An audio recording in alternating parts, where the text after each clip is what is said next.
Hola, mi nombre es Cristian Pineda y soy profesor de la asignatura de Sistemas de Tecnología. En esta ocasión vamos a ver la unidad 2, que es Conceptos Generales de ITIL, y particularmente vamos a atacar el concepto de proceso. Vamos pues. Veamos entonces los conceptos generales de ITIL. Y para hablar de ITIL, tenemos que empezar aclarando y definiendo lo que es una buena práctica. ¿Por qué? Porque sabemos que ITIL es un marco de referencia de buenas prácticas para servicios de tecnología. Pero ¿qué es una buena práctica? Una buena práctica está definida como un conjunto de actividades o formas de hacer algo que probó ser eficiente para muchas organizaciones. Yo agregaría eficaz también.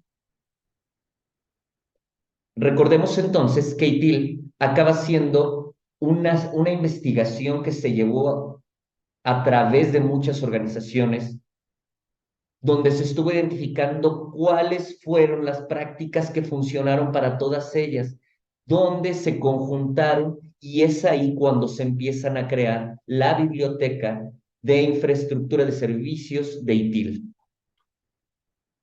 ¿Qué es una función? Entendamos una función como divisiones independientes con capacidades y recursos específicos para un determinado fin.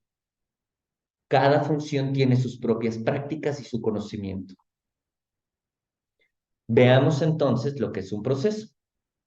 Y un proceso se define como el conjunto de actividades estructuradas para lograr un objetivo específico. Veamos ahora lo que es un rol. Un rol es un conjunto de responsabilidades o actividades que son concedidas a una persona o a un grupo. El concepto de rol está embebido dentro del proceso. Las buenas prácticas de ITIL son consecuencia de una orientación basada a procesos. Lo quise poner arriba porque me parece importante que sepamos que esta parte de procesos es un punto clave para poder entender ITIL. Veamos ahora sí que un proceso es un conjunto estructurado de actividades interrelacionadas que nos permiten alcanzar un objetivo. Un proceso es medible, genera resultados para un cliente y reacciona frente a elementos desencadenadores, disparadores. Tiene ciertas características. El proceso tiene varias entradas y las transforma en resultados, que son las salidas. Un proceso debe de ser medible. Debe tener indicadores de rendimiento, de eficacia y eficiencia. Un indicador de rendimiento, pues es calidad, costos, duración, productividad. Esto está enfocado justo en cómo se está manejando mi producto, mi servicio, mi proceso. Indicador de eficacia, ¿qué es lo que estamos alcanzando? Indicador de eficiencia, ¿cómo lo estamos haciendo? Debe tener un objetivo claramente identificado, debe tener objetivos que son alcanzados y se utiliza el indicador de eficiencia para saber que fueron alcanzados. Tiene clientes internos y externos, alcanza las expectativas de los clientes, si no este proceso no funciona, y debe de dar respuesta a eventos específicos, lo que comentábamos como disparadores. Debe de poder reaccionar ante ciertos eventos. Tenemos también los participantes del proceso. Vamos a ver las figuras. Tenemos al usuario, que el usuario es la persona que utiliza el servicio. Puede ser a diario o con cierta frecuencia. El usuario hace llegar sus requerimientos a través de una persona que llamamos cliente. Importante. El cliente es el que representa al usuario. Es decir, él va a ser el puente entre los servicios informáticos, la gente de TI y los usuarios. Importante decir, el usuario del servicio lo utiliza, pero no lo paga. Sus relaciones con TI solo se realizan a través del centro de servicios o en este caso, algún representante como lo es el cliente. El cliente es la persona u organización que ordena, que solicita, quien lleva estos requerimientos del usuario. También se le conoce como administrador. El cliente expresa las necesidades del negocio, negocia con los grupos de TI la solución que va a dar, valida esta solución y paga por este servicio, por este proceso. El cliente también debe ser el representante de los usuarios. En algunas organizaciones les llaman Business Representative Manager. El cliente también puede ser un usuario de la informática, es decir, es el puente con el grupo de tecnología, conoce las necesidades y también utiliza el servicio. El proveedor de servicios de información o servicios informáticos es el grupo de tecnología.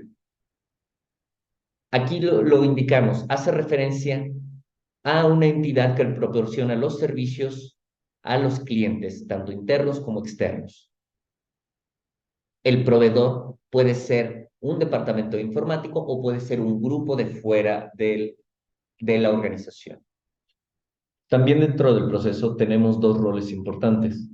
Uno, que es el propietario del proceso, y dos, el administrador. Aquí vamos a ver cuáles son las funciones de cada uno de ellos, cuáles son las actividades y sus responsabilidades. El propietario del proceso o process owner es el dueño, el accountable del proceso. Responsable de la definición es la persona que garantiza su implementación y supervisa sus mejoras. Si lo podemos poner en un concepto de familia, sería la función del padre. Imaginemos que necesitamos cortar el pasto. Tenemos al padre, tenemos la madre y tenemos a los hijos. El hijo va a ser quien ejecute la función o el proceso, pero el papá es quien tiene que dar todas las herramientas para que eso suceda. Es quien desea que eso suceda y es quien va a proveer las tijeras para cortar el pasto, las bolsas, la escoba para barrer las hojas, y él es quien debe de definir y garantizar que todo esto se lleve a cabo. Él es el que nombra un administrador.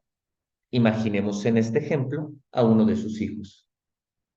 Y él define las actividades junto con el administrador que se requieren para cumplir el objetivo. En este caso, que es cortar el pasto o hacer el jardín.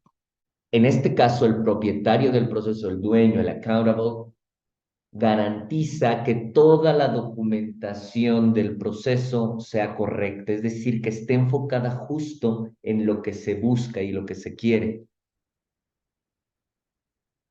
Que los indicadores de medición de rendimiento sean correctos, estén bien enfocados para que podamos dar un seguimiento puntual al rendimiento del proceso. Él monitorea estos indicadores una vez que ya está en marcha. Es decir, es quien va a estar al pendiente de que se esté llevando a cabo la función. Imaginemos que la mamá es quien va a monitorear que el hijo ejecute la función de cortar el pasto, la actividad de cortar el pasto. En este caso, la mamá le reportaría al papá que el hijo va avanzando conforme a los tiempos y conforme a las indicaciones programadas. Finalmente, el dueño del proceso o process owner garantiza la existencia de un documento llamado plan de mejora del proceso. ¿Esto qué es? Que con todos los inputs que él recibió, con todos los comentarios de la mamá, incluso los comentarios del hijo, va a poder hacer que la próxima ocasión sea más eficiente. Como por ejemplo, cambiar las tijeras, aceitarlas, sacarle filo, comprar una podadora, una manguera o cualquier otra cosa que nos pueda ayudar. Tenemos por otro lado al administrador del proceso, que ya lo adelantamos un poco. Es la persona que va a desplegar el proceso y va a hacer que funcione a diario, o lo veríamos como el ejecutor. En el ejemplo del pasto, sería el hijo, la persona que está ejecutando esta parte, y entonces él sería el administrador del proceso. Vista una matriz RACI, él es el responsible, ya que es quien ejecuta.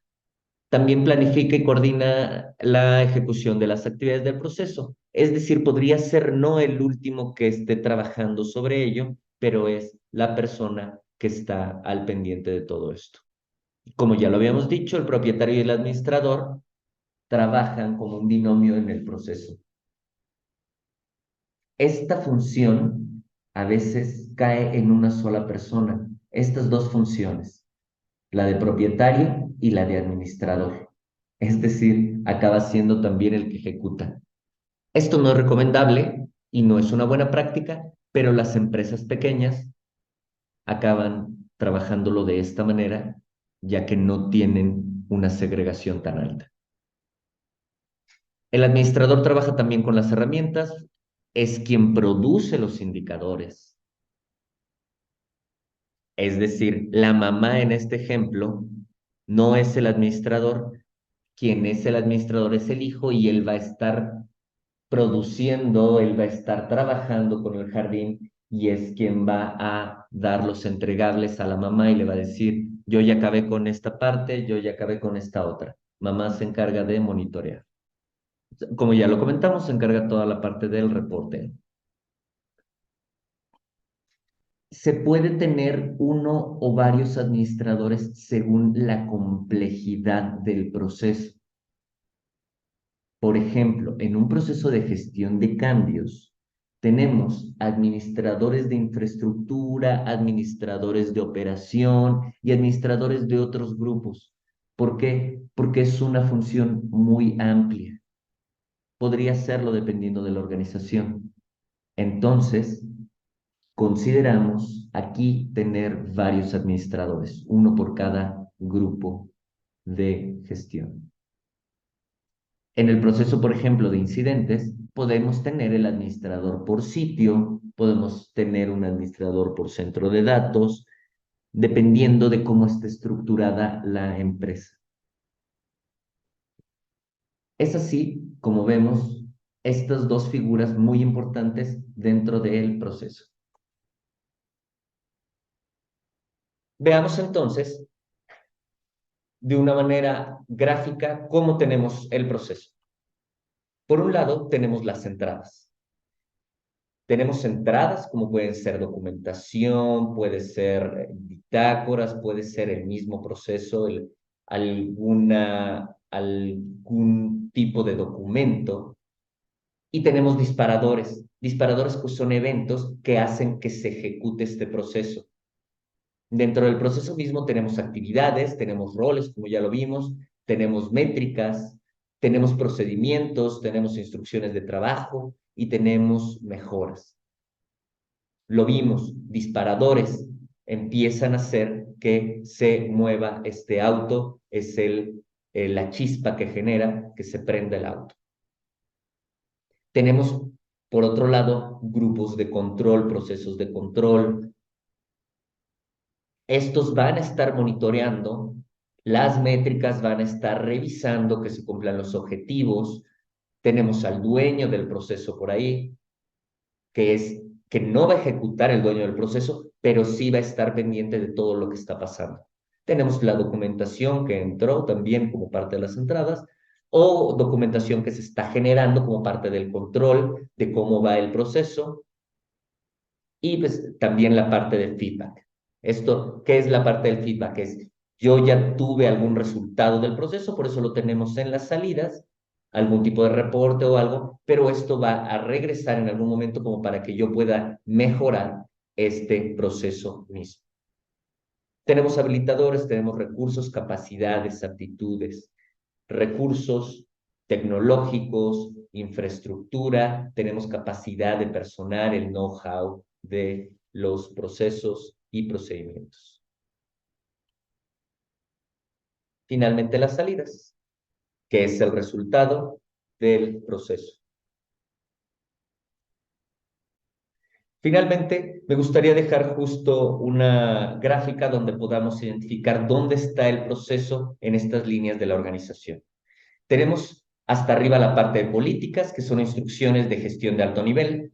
Tenemos abajo los estándares, que los estándares definen procesos y las reglas que se utilizan para respaldar la política. Vienen ahora sí los procesos o procedimientos, tenemos instrucciones de trabajo y control técnico.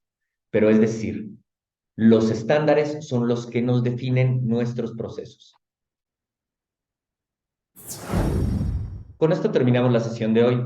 Espero que les haya gustado y les haya quedado un poco más claro el concepto de proceso, vista y tilde. Hasta luego.